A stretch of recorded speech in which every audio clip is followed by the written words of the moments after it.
ይህንን ስጦታም የሰጡ አሉ። እግዚአብሔር ይስጥልን። አንብቡት። ማራኪ ባልትና ነው። አንብቡት ነው እኮ ከኔ ከምናገር እናንተ አንብቡት። ስጦታው ማን ነው? አቡነ ተክለ ሃይማኖት። ስለ አቡነ ተክለ ሃይማኖት ቢናገሩ እንዴት እንደው 2 ደቂቃ ቢፈቀድላቸው ደስ ባለኝ። ነገር ግን እሳቸውም አባቶቻችን ቁመዋል ብለው ከመጀመሪያው ጊዜ ጀምሮ የእርሳቸው ሕይወትና መንገድ በአቡነ ተክለ ሃይማኖት መሪነት ከዚህ የደረሰ ነውና እንዲያስፈጽሟቸው ልጁም የእሳቸውን እንትን የሚያውቅ ነው። ይህንን የሰጠ አቡነ ተክለ ሃይማኖት አሁን ወደፊት ይጠብቁልን እላለሁ። እሺ፣ ጻድቁ አባታችን አቡነ ተክለ ሃይማኖት ይስጡልን። እዚህ ላይ እንደምታዩቸው በቀኝና በግራ ማንና ማን ያሉት?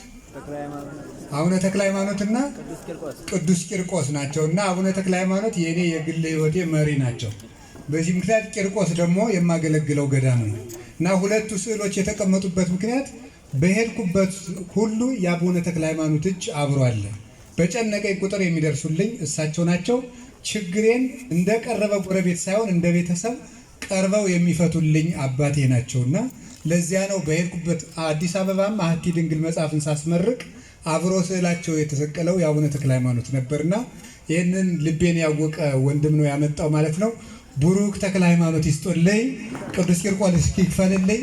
በዚያው ወለተ ሕይወት የምትባል እህታችን ይህንን የብር መስቀል በዛሬው ዕለት ሰጥታኛለች። መርቁልኝ። በመድኃኔዓለም ቀን የብር መስቀል ተቀብያለሁ። እግዚአብሔር ይስጥልን።